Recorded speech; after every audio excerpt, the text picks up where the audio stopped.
Welcome to today's episode of I'll See Myself Out, starring Ryan Patel, Terry Livingstone, Daniel Lisho, and myself. You're way too fucking chipper, dude. Yo, fuck you, man. I'm out of here. You guys keep the profanity down. No! Another outburst like that? What? What are you gonna do? What am I gonna do? Yeah.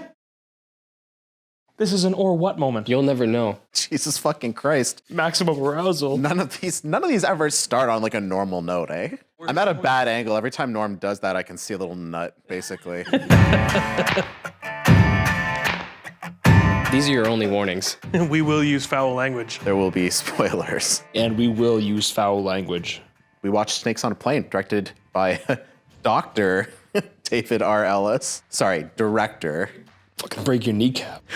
Learn to write D-I-R, not just duh. But also, was it snakes on a plane or a train? There's a plane. We're using Google again for all of your B-rated internet content. I just never know. Snakes on a Plane stars obviously Sam Jackson and a bunch of other people whose names you probably don't need to know.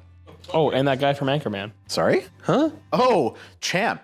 Champ, yeah. Right, the guy who plays the backup pilot. So if anybody hasn't seen Snakes on a Plane, they're gonna be like, what the fuck? So let's at least start talking about what the supposed plot of this is supposed to be. Tell what the plot is, because I didn't find it. So the plot of the synopsis for this film is that a surfer witnesses a gang murder and gets rescued by the FBI when he's being pursued by the gang, and gets put on like a witness protection program or a suspect protection program where he's going to be transported from Hawaii to mainland Los Angeles. LA, yeah.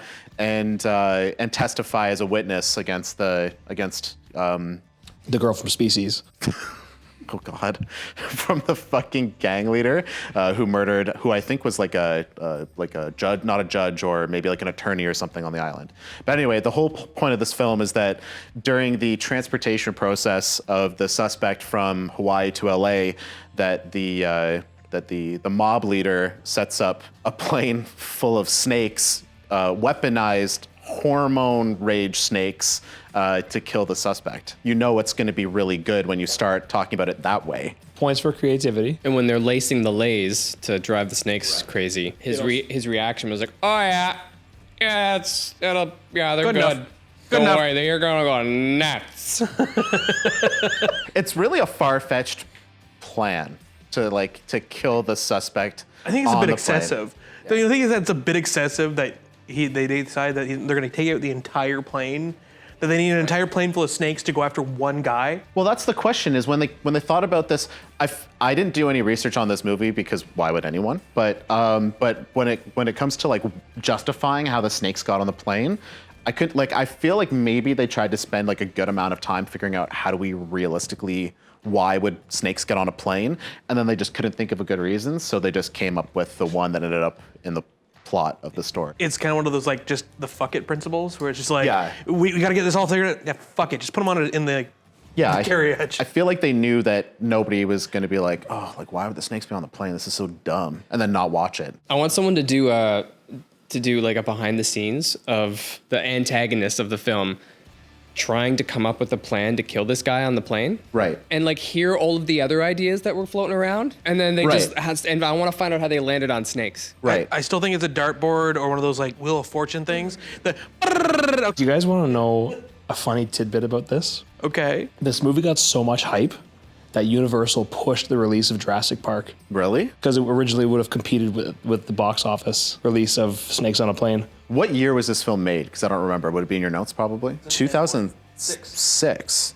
One of the Jurassic Parks then. Prehistoric Park came out in 2006. Was that the one that got pushed? You're fucking Boogle, you son of a bitch. Boogle strikes again. Getting your fucking B-rate dinosaur movies confused with AAA fucking Universal movies. I got the wrong movie. Last Action Hero pushed the other one. That's next time, man. I knew it was a ridiculous movie, and it was just the wrong ridiculous movie. Okay, can we get this boy some sleep or some coffee? Drink your fucking coffee. Do you know what would help me a lot? What?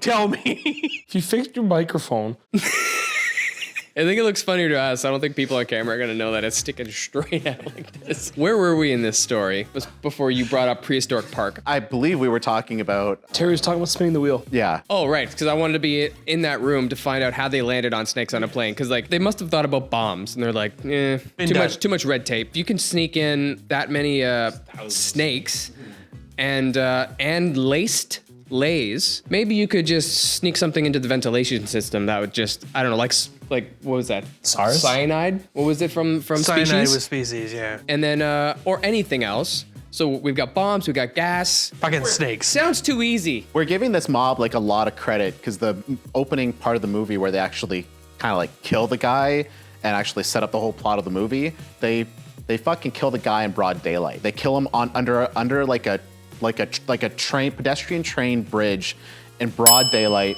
and there's a fucking witness. The main character of the film is the witness in broad daylight, and then they come for him in broad daylight at his like suburban apartment to kill him in broad daylight, and there's a fucking FBI agent waiting for him there, like In broad daylight. in broad daylight. Can you put a counter in for this? I feel like this was to drive the point home of how openly this Eddie Kim gang can operate. He hasn't been able to be tried for anything at all. He can do whatever he wants until this one surfer comes along, fucks it all up in broad daylight. You know, I haven't seen that guy in a movie since Karate Kid 3, the bad guy in Karate Kid 3. Oh, really? It might not be the third one. It's the one where they actually go to Tokyo. I'm gonna be honest. So far, fact checking this episode has not been so good. Okay, I'm giving the gang too much credit. They I do a lot of respect where you're things coming in from. broad daylight. Yeah, we know. I think we know that they weren't thinking too straight when they were trying to figure out this scheme. Truthfully, the budget probably just wasn't there to shoot at night. Couldn't afford the light. They spent all their money on Samuel L. Jackson to be as epically awesome as possible. Now, I want to know is that key line of motherfucking snakes in the motherfucking plane was written in the script, or he just ad-libbed that shit? I think they built the script around. I think they built the That whole was movie the start of the around it. movie, right? That one line. That was probably the start of the whole movie. Yeah, like conception of it. Yeah. Somebody's walking around in Hollywood and they're like, it'd be really fun if Samuel L. Jackson just said, somebody get these motherfucking snakes off this motherfucking plane, and then they built a movie. That was actually their pitch. They're like, they walked into the offices and they're like, hey, this is what we want to do, and like, here's some money. Honestly, though, if someone came to me with a pitch that said anything with Samuel L. Jackson saying anything along that line, yeah, I'd just throw money at it. Let's just see how this works. See? Fact checking right here. So, Dan, how did you feel about the snakes on the plane? That was a hard one, man. That was a real hard one. I really enjoyed the pilot. He was funny, especially when he after he got attacked, he's like, I'm fine. Let me just fly. And he's like, you can sit down. You need to take a load off. You just go have a little nap. We'll take over. Hit autopilot. Everything will be fine. But how about that Good Burger dude? I feel like they spent so much time of the movie investing in characters that like I just wanted to see die. And I think that was what really carried me through snakes attacking people. Did you honestly care about any other character but Samuel L. Jackson in that entire movie? I didn't care about any of the characters in that movie. I mean, somebody got their eye bitten, they got their tit bitten. One guy down the throat. One guy had his fucking dick bitten while he was taking a leak. And just trying to haul it off too. Like it wouldn't let go. Yeah. Most snakes just kind of bite and let go. This one was like, Oh yeah, that's His the acting was biological also warfare. on point. The guy in the bathroom who get his dick, no, I can't even say it. Who gets his dick bitten is like, oh my dick, like as though we didn't know what was happening. Out of all the deaths of bites by snake, which do you think is the worst? Like, because these are all like crazy poisonous. Well, except for the one that bites the guy's ass, and he makes it the whole time. Makes the whole movie. He makes it all the way through. You know. Well, he's thick. He's got a lot to work with. You know what I mean? If he was like 95 pounds soaking wet, he'd be dead for sure. Right away. That or the guy who gets like crushed and eaten by the said python. How did they smuggle a 300-pound, 15-foot fucking python in those like Dunkin' Donuts boxes they brought on board that plane? I don't know. You noticed that one, I how do think. you get through security? I don't. Have you checked my last name? I get stopped every time, man. My ass is just like a wristwatch factory. Everybody's losing shit in there. Well, I mean, at least it went full circle all the way to the end where like it actually has like a plot, Yep. you know? There was a start, a middle, and an end. So as a movie, I guess that's really all we need is a start, a middle, and an end. My favorite and least favorite part of the movie happened in quick succession, where the snake bit the kid and Sam shot him twice in the chest. I was like, fuck, that guy was such a dick. And then he was alive. And just right back down for me. Where she cuts the fucking venom out of the guy's arm. It was my worst and favorite part because it's like, okay, let's see how she fixed this one. Okay, we're gonna suck out the poison. Now, does that actually work? You know, Is that actually a good idea? And the posse, like the I rapper's think I posse, was doesn't bitten give. too. The posse's not taking the situation seriously at all. They're like, oh, yo, shit.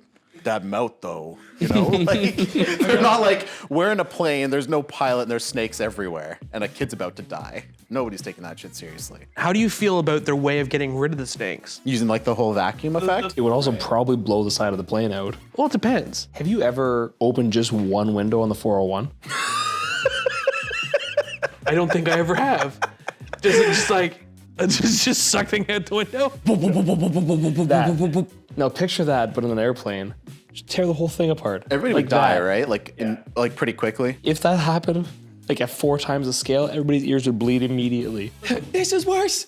This is way worse. Who brought the gun on the fucking plane? Sam had it. So he shot the fucking window out because I thought that was a good idea. Yeah, and he said he was gonna do it too. Remember, he's like, I'm sick of these motherfucking snakes on my motherfucking plane. I'ma blow out a window. The cockpit was full of snakes. That was the problem here. Okay. They need to clear that so that, They could land the plane. yeah. We're dealing in a world where the vacuum just keeps pulling. I mean, there would be a level of suction because there's a high pressure and low pressure system because of the movement. But if you're dealing with that, there's gonna be a constant suction.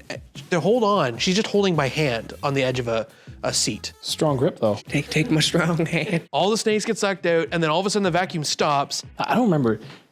Did like the life raft hit the side and like that stopped everything? Like was it like a band-aid on the side of the plane where everything was just fine again? No, it just kept going. And it got sucked right out. But at a point it just stopped sucking like and there was like no wind. It was ripping everything seats was out fine. too. So I'm sick of snakes on this motherfucking plane. I don't know how much there is to really take away from this movie, especially, okay, I guess one of the only things that we can really talk about is how the fuck they were going to solve this situation in the end, especially during the conversation they had with the actress from the Clueless show, who happened to be the only person with a cell phone, when they were trying to figure out how are we going to find out what all these snakes are. And they're like, how do we take pictures and then transfer those pictures to a computer and then email them? Not everyone had a cell phone in 2006. I guess especially when they could Facebook take wasn't even pictures. there at that point, right? This plane is barely staying in the air, but yet we have Wi-Fi. Would you watch this movie? Would you recommend it? I think I would give it like 2 snakes out of 10. I think there's a movie for everybody, and I would very specifically recommend this one for somebody who gets off on snakes biting genitalia. I give it 4 out of 10. I'll see myself. Jesus Christ.